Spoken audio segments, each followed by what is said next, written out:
So pan India director Rajamouli గారికి ఇప్పటివరకు కూడా ఒక మచ్చ కూడా లేదు. సినిమాలకు సంబంధించి, అలాగే ఆయన వ్యక్తిగత జీవితానికి సంబంధించి. సో రీసెంట్‌గా మనం నిన్న చూసాం, ఒక వ్యక్తి ఆయన పేరు రాసి సూసైడ్ చేసుకుంటున్నానని ఒక వీడియో అయితే రిలీజ్ చేయడం జరిగింది. అసలు ఎందుకు? ఆ వ్యక్తి ఎవరు? నిజంగానే అతని స్నేహితుడా? ఒక ట్రయాంగిల్ లవ్ స్టోరీ నిజంగానే రాజమౌళి గారి ఫ్యామిలీలో ఉందా? ఈ పూర్తి విషయాలన్నీ కూడా మనం తెలుసుకునే ప్రయత్నం చేద్దాం. సో ప్రస్తుతం మనతో పాటు మాట్లాడడానికి సీనియర్ ప్రొడ్యూసర్ నట్టి కుమార్ ఉన్నారు. ఆయనతో మాట్లాడదాం. సార్ నమస్తే. సో ఇప్పటివరకు కూడా ఆయన సినిమాల్లో కూడా ఎక్కడ కూడా మచ్చలేదు. ఆయన నిజ జీవితంలో కూడా ఎక్కడ కూడా లేదు. ఫస్ట్ టైం రాజమౌళి గారి మీద నిన్న ఒక వీడియో ఒక వ్యక్తి రిలీజ్ చేయడం, ఒక ట్రయాంగిల్ లవ్ స్టోరీ ఉందనడం చాలా మందికి ఇది ఆశ్చర్యాన్ని కలిగించింది. సో దీనిపైన మీరు ఎలా రియాక్ట్ అవుతారు? ఆశ్చర్యం ఏం పడాల్సిన అవసరం లేదు. వాళ్ళంతా ఫ్రెండ్సే. హ్మ్. వాళ్ళంతా యమదొంగగా ఆయన ఎగ్జిక్యూటివ్ ప్రొడ్యూసర్. వాళ్ళంతా కొలీగ్సే కనబడుతున్నారు. ఉప్పలపాటి శ్రీనివాసరావు. ఉప్పలపాటి శ్రీనివాస్. హ్మ్. కానీ 34 సంవత్సరాల క్రితం లవ్ స్టోరీని హ్మ్. ఆయనకి సిగ్గుంటే ఇప్పుడు చెప్పడం ఏంటి? తాతలు అయిపోయారు. హ్మ్. ఆ అమ్మాయి ఆల్రెడీ పెళ్లి అయిపోయింది. పిల్లలు అమ్మాయికి పిల్లలు, ఆళ్ళ పిల్లలకు పిల్లలు. హ్మ్. దాదాపు ఆళ్ళు చెప్పిన ప్రకారం 55 సంవత్సరాలు ఉంటాయి. హ్మ్. మరి ఇప్పుడు మీకు సిగ్గుందా? ఇప్పుడు మాట్లాడడం లవ్ స్టోరీ. ఆ అమ్మాయి ఆడపిల్ల కోసం మాట్లాడడం అవసరమా? హ్మ్. మీకు బాగా ఉంటే ఇద్దరు చక్కగా కొట్టుకోండి, తిట్టుకోండి గానీ, హ్మ్. ఆ అమ్మాయిని ఇప్పుడు లవ్ స్టోరీ కోసం చెప్పాల్సిన అవసరం ఉందా? హ్మ్. ఆ రోజు నువ్వు లవ్ చేసావో లేదో, నీకు చేత కాదో చేతనవ్వలేదో వదిలేసావు. హ్మ్. అయిపోయింది. అది క్లోజు. నువ్వు పెళ్లి చేసుకోకుండా ఉన్నావు. ఆ అమ్మాయి పెళ్లి చేసుకుంది, అయిపోయింది. పిల్లల్ని తీసుకుంది. పిల్లలు మనవలు అయిపోయారు. అందరూ అయిపోయారు. హ్మ్. ఇప్పుడు 34 సంవత్సరాల తర్వాత ముసలోడికి దసరా పండుగ అని ఇప్పుడు వచ్చిందా నీకని అడుగుతున్నా. హ్మ్. ఆడపిల్ల మీద అలా మాట్లాడడం కరెక్టా అని అడుగుతున్నా. ఆడపిల్లని ఆ విధంగా మీరు మాట్లాడి ఆ రోడ్డు మీదకి ఈడ్చుడు ఇప్పుడు ఈ సమయంలో అంటే 34 ఇయర్స్ తర్వాత ఆడపిల్ల కోసం మాట్లాడడం కరెక్టా? హ్మ్. అది మీకు కరెక్ట్ అనిపిస్తుందా? అంటే మన టార్చర్ వాళ్ళ దగ్గర నుంచి నాకు కొంచెం ప్రెషర్ ఉంది, టార్చర్ పెడుతున్నారు అనేది కూడా ఆయన వీడియోలో చెప్పడం జరిగింది. సార్ నేను ఒక్క మాట అంటే హ్మ్. టార్చర్ పెట్టింది ఎవరు? రాజమౌళి గారు. రాజమౌళి గారి తర్వాత మనం ఇక్కడ అడవిలో లేవండి. మనం కూడా సిటీలోనే ఉన్నాం. మీరు విట్‌నెస్‌తో పోలీస్ కంప్లెయింట్ పెట్టండి. హ్మ్. పోలీసోళ్ళు కంప్లెయింట్ తీసుకోకపోతే ప్రెస్ మీట్ పెట్టండి. మీరు నా మరణ వాంగ్మూలం అని చెప్పి ఆమెనెందుకు లాగుతారంటాను నేను. ఇప్పుడున్న సమయంలో మీరు 34 సంవత్సరాల క్రితం అందరికి ఉంటాయండి ఫ్లాష్ బ్యాక్‌లు. నాకు లేదా, మీకు లేదా, మీకు లేదా, ఎవరికి లేదు. ప్రతి హ్మ్. ఒక్కరికి ఉంటాయి. అది వయస్సు. ఆ వయసులో ఫ్లాష్ బ్యాక్ ఉంది. మీరు అయిపోయింది ఇప్పుడు. ఆ అమ్మాయికి ఆల్రెడీ పెళ్లి అయిపోయింది. ఆ అమ్మాయి కోసం ఇప్పుడు డిస్కస్ చేయడం అవసరమా అని అడుగుతున్నా నేను. హ్మ్. ప్రతి వాళ్ళకి ఉంటాయి. ఇప్పుడు ఆ కుటుంబంలో కలహాలు తేవడం అవసరమా అని అడుగుతున్నా. ఆ కుటుంబంలో ఇప్పుడు ఆ అమ్మాయి పేరు కూడా పెట్టకూడదు ఎవరు కూడా. దయచేసి ఆ అమ్మాయి పేరు కూడా ఏ ఛానల్ కూడా తేవద్దండి. ఎందుకంటే మన కుటుంబ గౌరవం ఇంపార్టెంటు. దయచేసి మన లేడీస్‌కి మనం ఇచ్చే తెలుగు సాంప్రదాయ ప్రకారం ఆడపిల్లలకి ఇచ్చిన గౌరవం ఎక్కడా కూడా ఇవ్వరు. కనుక మన ఆడపిల్లకి ఆ అమ్మాయి మ్యారేజ్ అయిపోయింది. పిల్లలు కన్నది. ఆల్రెడీ పిల్లల తర్వాత మనవలు కూడా అయిపోయారు. ఆ పిల్లల పీరియడ్ అయిపోయకూడదు. దయచేసి ఆ పేరుని మనం తేవద్దు. హ్మ్. ఆయన తప్పుగా మాట్లాడడమే తప్పు. 34 సంవత్సరాలు నాకు లవ్ స్టోరీ నీకేంటి ప్రతి ఒక్కరికి లవ్ స్టోరీ ఉంటుంది. హ్మ్. ఆ! ఆ లవ్ స్టోరీ ఇప్పుడు గొప్పగా చెప్పుకుంటాం ఏంటి? నీకు రాజమౌళి గారితో గొడవ ఉంటే, రాజమౌళి గారి మీద నువ్వు కంప్లెయింట్ పెట్టు. నీకు ఏమైనా ఉంటే నువ్వు రాజమౌళి గారు నువ్వు ఎదుర్కోండి. కాదు, ఆయన వీడియోలో ఈ విషయం అందరికీ తెలుసు. కీరవాణికి తెలుసు.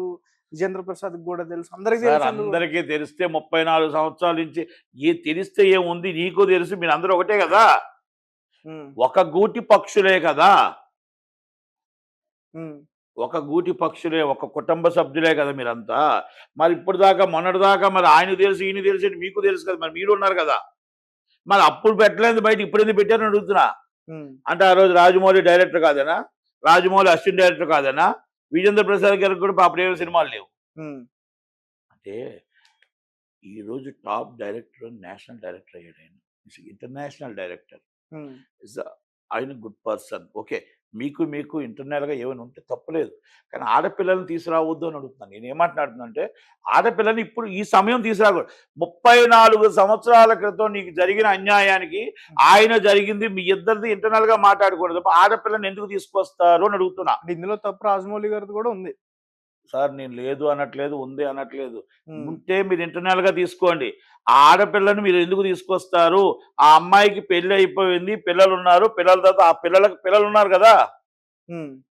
ఎవరు ఏంటి అని అనవసరం వదిలేయండి. Is the correct? మనం తీసుకురాకూడదు. మన తెలుగు సాంప్రదాయం ప్రకారం మనం ఆడపిల్లల్ని మనం గౌరవించాల. ఉమ్, నువ్వు లవ్ చేసావు, నీకు చేత కాలేదు ఆ రోజు వదిలేయి. ఉమ్, ఇప్పుడు ఎందుకు నువ్వు బయట పెట్టడం? ఆ అమ్మాయి జీవితం నాశనం చేస్తావేంటి? ఉమ్, ఈరోజు వాళ్ళ పిల్లలు మా మదర్ ఇలాగే జరిగిందా అని ఆ పిల్లలు అనుకోవాలా? మా అమ్మమ్మకి ఇలా జరిగిందని అనుకోవాలా పిల్లలు? అనుకోవాలా? మా నాన్నమ్మకి ఇలా జరిగింది అనుకోవాలా? కరెక్ట్ కాదు. మీరు ఆయన మాట్లాడి శ్రీనివాస్ గారు మాట్లాడే మాటే కరెక్ట్ కాదు. మీది మరణ వామ్మలమా ఏం వామ్మలమా కాదు. అసలు ఇమ్మీడియట్లీ మహిళా కమిషన్ ఇమ్మీడియట్లీ యాక్షన్ తీసుకోవాలా, ఆయన మీద కేసు రిజిస్టర్ చేయాలా, ఎంక్వైరీ చేయాలా. ఆడపిల్ల పేరు పెట్టినందుకు ఆ రోజు మైనరా కాదా ఏంటనేది ఎంక్వైరీ చేసుకొని immediately register this case and Srinivas. నేనేమంటా, మీకు బాధ ఉంది కదా. జీవితాన్ని త్యాగం చేశాను, పెళ్లి చేసుకోకుండా ఉన్నాను. ఏమండి, జీవితం త్యాగం చేసింది మీరైతే ఆమెను మోసం చేసింది మీరై ఉండొచ్చుగా. ఉమ్, ఆమెను మాయ చేసింది మీరై ఉండొచ్చుగా. ఆమె ఆల్రెడీ పెళ్లి చేసుకుంది అంటే నీ జీవితాన్ని త్యాగం చేసింది అంటారేంటి? అది వద్దు. అందుకే నేను ఏమంటున్నానంటే డిస్కషన్ వద్దు మనకి. ఉమ్, అది 100% మీకు రాజమౌళి గారికి ఉంటే మీకు బెదిరిస్తుంటే కంప్లైంట్ పెట్టండి, తప్పులేదు. ఉమ్, మిమ్మల్ని తప్పు పట్టట్లా. మీకు ఇంటర్నల్గా ఏముందో అవన్నీ తేలింది. కానీ అమ్మాయి పేరు తేవద్దు, ఆ కుటుంబం మీద నుంచి మీరు లాగకూడదు. ఉమ్. ఎందుకంటే 34 years తర్వాత పెళ్ళి అయిపోయిన ఆమెని మనం లాగకూడదు అనేది మన తెలుగు సాంప్రదాయం. సరే, అంటే ఇప్పుడు నేనేమంటే పద్ధతి కాదు. నీకు 3 నెలల క్రితం అవలే, 2 నెలల క్రితం ఫస్ట్ డే అయిపోయిన తర్వాత మన లవ్ అయిన తర్వాత సెకండ్ డే పెళ్ళి అయిన తర్వాత తాలిబొట్టు ఎప్పుడు పడిందో ఆ తాలిబొట్టు పడిన తర్వాత మనకు సోదరుతో సమానం. ఉమ్, ఏమంటాం మనం? సోదరుతో సమానం. మనం ప్రేమించినా ఏమైనా ఎలాగున్నా ఎక్కడున్నా తాలిబొట్టు ఎదుటి ఆమెకి తాలిబొట్టు పడిందంటే ఆమె మన సోదరుతో సమానం. ఎందుకంటే మన మనిషి ఎవరో ఒకరు ఒక సోదరుడు పెళ్లి చేసుకున్నాడు కాబట్టి ఆమె సోదరుతోనే సమానం. ఓకే. ఒక్కరికే భార్య అవుతుంది, ఒక సోదరుతో సమానం అవుతుంది. ఇది కూడా తెలియని వ్యక్తి ఉన్నాడా అని అడుగుతున్నాను నేను. ఆయన మళ్ళీ ఆల్రెడీ సినిమాలోనే ఉన్నాడు, వీళ్ళందరితో చాలా పరిచయస్తుడు. వాళ్ళందరి నెంబర్లు కూడా వేసాడు ఆయన. నేను అదే చెప్తున్నాను కదా, ఇవన్నీ పరిచయస్తుడు. మరి ఈ విధంగా మాట్లాడడం ఎంత దాకా కరెక్ట్ అంటే ఈ వయసులో? ప్రభాస్ కి చుట్టాలా సార్? అంటే ఉప్పలపాటి శ్రీనివాస్, ఉప్పలపాటి ప్రభాస్ కి దగ్గర బంధువు, నాకు చుట్టాలు తెలియదు. ఈ అంటే ఒకటి. ఉప్పలపాటి కమ్మాసులో ఉన్నారు, రాజుల్లో కూడా ఉన్నారు. ఉమ్, ఖమ్మంలో కూడా ఉన్నారు. ఉప్పలపాటి నారాయణరావు గారు వీళ్ళందరూ కమ్మాసులో ఉన్నారు, రాజుల్లో కూడా ఉన్నారు. ఓకే. అంటే ఇంటి పేరు డిఫరెన్స్. ఉప్పలపాటి ఫ్యామిలీ తోటి రాజమౌళి గారికి ఎక్కువగా కొంచెం బాండింగ్ ఉంది కాబట్టి అడుగు.